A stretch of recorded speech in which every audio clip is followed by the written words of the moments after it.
Dice el Papa Francisco: la alegría del Evangelio llena el corazón y la vida entera de los que se encuentran con Jesús. Quienes se dejan salvar por Él son liberados del pecado, de la tristeza, del vacío interior, del aislamiento. Compartimos con la alegría del Evangelio la homilía de este domingo. El Señor esté con ustedes. Y con tu espíritu. Lectura del Santo Evangelio según San Mateo. Gloria a ti, Señor Jesús. En aquel tiempo comenzó Juan el Bautista a predicar en el desierto de Judea, diciendo: arrepiéntanse, porque el reino de los cielos está cerca. Juan es aquel de quien el profeta Isaías hablaba cuando dijo: una voz clama en el desierto, preparen el camino del Señor, enderecen sus senderos. Juan usaba una túnica de pelo de camello ceñida con un cinturón de cuero, y se alimentaba de saltamontes y miel silvestre. Acudían a oírlo los habitantes de Jerusalén, de toda Judea y de toda la región cercana al Jordán. Confesaban sus pecados y él los bautizaba en el río. Al ver que muchos fariseos y saduceos iban a que los bautizara, les dijo: raza de víboras, ¿quién les ha dicho que podrán escapar del castigo que les aguarda? Hagan ver con obras su arrepentimiento y no se hagan ilusiones pensando que tienen por padre a Abraham. Porque yo les aseguro que hasta de estas piedras puede sacar Dios hijos de Abraham. Ya está la hacha puesta a la raíz de los árboles, y todo árbol que no dé fruto será cortado y arrojado al fuego. Yo los bautizo con agua en señal de que ustedes se han arrepentido, pero el que viene después de mí es más fuerte que yo, y yo ni siquiera soy digno de quitarle las sandalias. Él los bautizará en el Espíritu Santo y su fuego. Él tiene el bieldo en su mano para separar el trigo de la paja. Guardará el trigo en su granero y quemará la paja en un fuego que no se extingue. Palabra del Señor. Te gloria a ti, Señor Jesús. Tomen asiento, por favor. Como decía al principio de la Eucaristía, hoy el Evangelio que hemos escuchado centra la atención en la figura de San Juan Bautista, un personaje imprescindible en este tiempo de Cuaresma, junto con el profeta Isaías y por supuesto con la Santísima Virgen. Son los personajes bíblicos que nos acompañan en la liturgia dominical para prepararnos al encuentro de Jesús en esta Navidad. Y como hemos escuchado, la figura de San Juan Bautista llama muchísimo la atención. Es un personaje apasionado, un personaje fuerte, que dice las cosas sin tapujos. Habla con toda claridad, no se anda por las ramas, no anda con rodeos, sino que dice las cosas tal como en su conciencia y en su misión tiene claro que debe decirlas. Era un personaje verdaderamente radical, pudiéramos decir extremo, porque por un lado decíamos, su lenguaje es fuerte, directo. Fíjense cómo llama a los fariseos y a los saduceos. Les dice raza de víboras.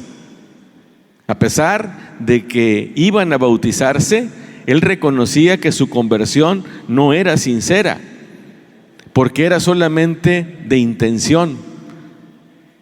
No se traducía en obras. Por eso les reclama que su conversión se vea, que su conversión no sea de dientes para afuera, sino que produzca obras. Y llega a decirles: ya el hacha está puesta a la raíz de los árboles, y todo árbol que no dé fruto será cortado y arrojado al fuego. Así les hablaba, y de frente, no detrás de sus espaldas, sino directamente. Y eran personajes importantes. Juan el Bautista no temía a la consecuencia de sus palabras. Y esa claridad justamente lo llevó a que lo encarcelaran y que luego también lo ejecutaran, porque sus palabras, por la misma naturaleza de su fuerza, eran incómodas a los poderosos, a los líderes religiosos y políticos de su pueblo. Por eso se deshicieron de él, como iban a hacer con Jesús. Pero además, esa palabra estaba confirmada por un estilo de vida. No era que dijera sus discursos y luego se fuera en su limusina a vivir en un departamento de lujo rodeado de comodidades y de dinero. No. Su estilo de vida también era radical. Su estilo también era, su manera de vivir llamaba poderosamente la atención, y el Evangelio de Mateo nos lo describe. Vestía piel de camello, se ceñía con un cinturón de cuero, hasta nos dice en qué consistía su dieta, su alimentación: chapulines y miel silvestre.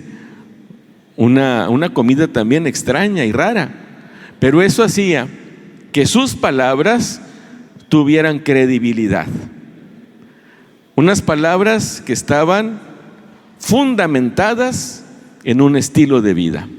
Y qué interesante que esta palabra de Dios sea puesta a nuestra consideración para nuestra reflexión justamente en tiempos de Adviento. Porque es una palabra que no solamente se dirige a los paisanos y contemporáneos de Juan, sino que se dirige también a todos nosotros.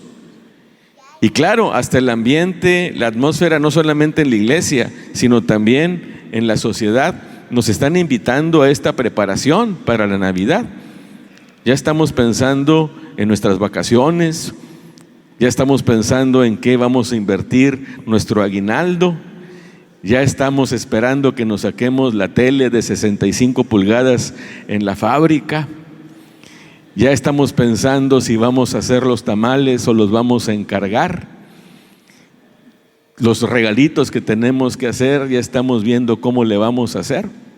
Y qué bueno que haya esta preparación social que se añade también a la preparación aquí de la iglesia. Las lecturas, el color litúrgico, los cantos, la corona de Adviento. También estamos en esta preparación para recibir al Señor. Pero ¿cuál es la preparación que Dios quiere que tengamos? La que predica hoy Juan el Bautista: la conversión. Él tenía un método muy pedagógico, invitaba a la conversión, invitaba al arrepentimiento de los pecados, y como signo de ese arrepentimiento bautizaba en el Jordán, como para que nos diera la sensación que ese arrepentimiento no era solamente interno, sino a través de un gesto externo relacionado con el agua. Y él dice también muy claramente: esto es anticipo, lo bueno viene después, el bueno viene también detrás de mí, y él sí nos va a bautizar con el Espíritu Santo y con fuego, y es el que estaban esperando todos los profetas, de tal manera que yo ni siquiera soy digno de quitarle las sandalias. Nosotros esperamos el nacimiento de ese a quien Juan anunció. Y queremos prepararnos como Él también nos está invitando. No y esto es algo que ojalá se nos quede como idea el día de hoy, no una conversión de buenas intenciones, como cuando decimos que vamos a ponernos a dieta o a hacer ejercicio, no de buenas intenciones, sino con fruto. Una conversión que se note, una conversión que tenga también señales externas, una conversión comprometida. Esa es la mejor manera como nos podemos preparar a la venida de Jesús. Esa es la mejor manera. Le pedimos a Dios que nos ilumine, que nos ayude para que sí, estemos atentos a las preparaciones externas, pero también estemos atentos a esta preparación interior que se tiene que notar externamente. La palabra de Dios es viva, eficaz, y más cortante que una espada de dos filos. Ella penetra hasta dividir alma y espíritu, articulaciones y médulas, y discierne las intenciones y pensamientos del corazón. Dios nos bendiga a todos.